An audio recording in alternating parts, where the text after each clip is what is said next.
my lovely little gemstones, it's Afira, and welcome back to Fluffuary, a month-long event dedicated to Sanderside ships of all kinds. This is Day 10, Moceit. The title is Hidden Scars. In the summary, after suffering in an accident, Ernest is worried that his fiancée no longer wants to be with him. Hot flames clawing up the walls, through doors surrounding him, everything collapsing around him. His leg caught against a scrap of heated metal, and he tripped as pain surged up his calf. He tried to scream, in pain or for help he didn't know, but he couldn't force out a sound. Then the ceiling cracked loudly, and the last thing he saw was a flaming wooden beam as it crashed down. Ernest shot awake, hyperventilating as he tried to calm down from the dream. His skin grafts and scars ached from his thrashing around, and his right hand was tangled in the bedsheets from his desperate attempt to reach for help. He heard footsteps rushing down the hall, and Ernest quickly schooled his breathing to a normal level as his fiancée opened the bedroom door, coming to his side. "Are you all right, sweetheart? I heard you shouting," Patton asked, his bright blue eyes full of concern. Ernest nodded, grabbing onto Patton to pull himself into a sitting position. "I'm fine. Just a dream. Nothing more. I need a shower, though," he lied, getting to his feet and holding onto the bed to keep from collapsing. Patton offered his arm, but Ernest refused, walking on his own to retrieve a change of clothes. "If you're sure about that, is there anything I can do before I leave?" Patton asked, and Ernest shook his head just a little too quickly. "Don't worry about it, love. I'll be just fine," Ernest told him, swallowing the lump in his throat. "You should get going. You don't want to be late because of me." Patton chewed his lip, glancing at the clock on the nightstand. "You're probably right, but text me if you need anything, okay? I can always work from home." Ernest shook his head, waving him off as he went to the bathroom.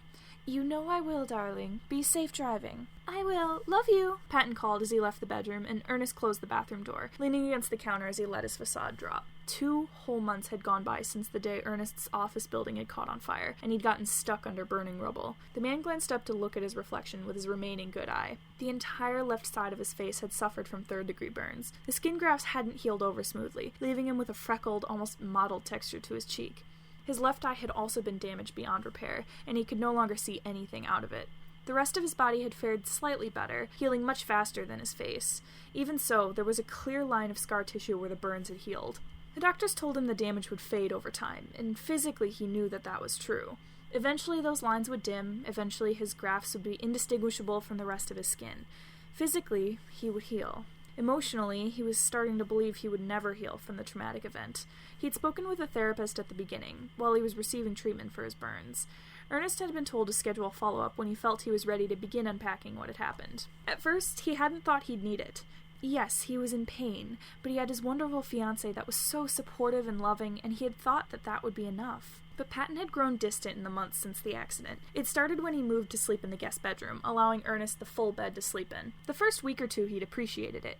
Even the soft sheets brushing against his skin felt like fire. If Patton had accidentally hit him in his sleep, it would have been agonizing. However, he hadn't moved back in the weeks since then. Besides that, he'd also grown less intimate with him.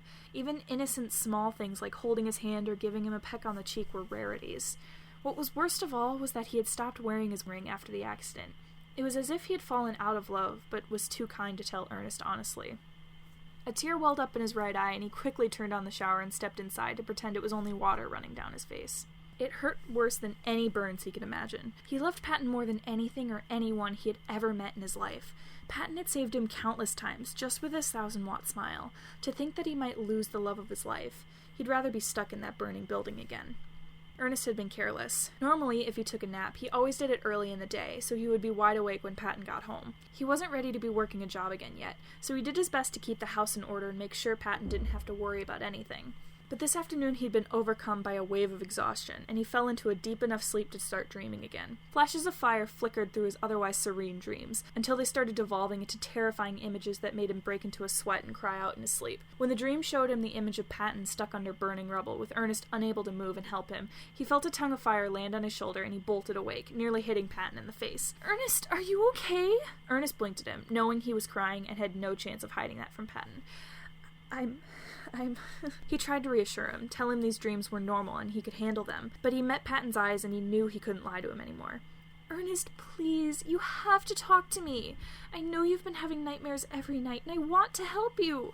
Please, what can I do for you?" "Patton," Ernest whispered, and the other man moved closer. "Do you still love me?" "What? Of course I do." "Really?" Ernest hated how accusatory it came out. Patton's eyes flashed with hurt for a moment. "Yes!" "I don't believe you." Patton reeled back at the sudden anger, and Ernest's heart panged at the sight of it, but he couldn't stop the flood of emotions. You say you do. You say it every day, but you don't mean it anymore. You can't mean it. I can't believe. Ernest, where is this coming from? His fiancée asked softly, and Ernest felt tears start to fall from his right eye. You've barely touched me at all since you don't hold my hand or kiss me. We don't even sleep in the same bed anymore. Then his arm shot out and he grabbed Patton's hand, pointing at his bare ring finger. And this... Ernest, stop. Patton's tone was stern, but comforting. Ernest shifted as Patton wrapped him up in a hug, and it only took a moment before he completely lost it, letting out everything he'd been bottling up for 2 full months. To start, I'm sorry I made you feel like I didn't love you anymore. I want you to know that you're the most important person in my life, and I would never mean to hurt you. So, why? Patton sighed. Well, for the bed thing, I guess I just got settled into a routine. I knew you were suffering from nightmares, and I thought it would be best if you had the bed to yourself. And I stopped being intimate with you because I was worried I was going to accidentally hurt you. Ernest sniffed. I'm not that fragile, you know. His fiancé nodded, running his thumb over Ernest's knuckles. I know. But, Ernest, I don't know if you understand how scared I was. When I got the call that your work had caught fire, and that you had been hospitalized, I thought I was surely going to lose you, and I didn't know what to do. He blew out a breath, and Ernest could tell he was holding back tears himself. Seeing you in that hospital bed, covered in bandages, I didn't know what to do with myself. I just wanted to cry. But then, one of the nurses told me that I should try and make sure to keep things normal, and to not bring it up until you were ready. Patton, you know me. That was shit advice to follow. Patton laughed. Yeah, I should have thought about that a little more. And the ring?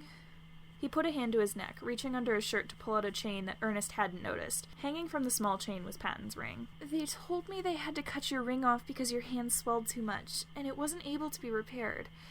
I wanted to get you a new one before I started wearing mine again, so I wouldn't make you sad because you didn't have one.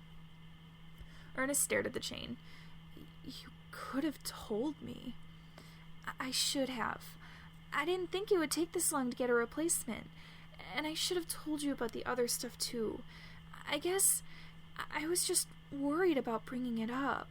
I didn't want to do anything that would make it worse for you. They both fell silent, holding each other and letting their tears dry on their cheeks. So, you still want to get married? Patton laughed, leaning in and pressing a soft kiss to Ernest's right cheek. Yes, sweetheart. It would take so much more than this to make me change my mind. You're stuck with me. Don't ever forget that. Ernest snickered with him, holding on to him for a little while longer. Eventually they got up to eat dinner and spent the evening talking. Then that night, Patton laid down beside him in bed, and Ernest had his first dreamless sleep in months. Thank you all so much for listening. Make sure to like, comment, and subscribe to make sure you don't miss the rest of this series. If you like my writing and you want to hear more, you can check out the other videos on my channel, or my AO3 link is in the description if you'd like to read them for yourself. See you next time!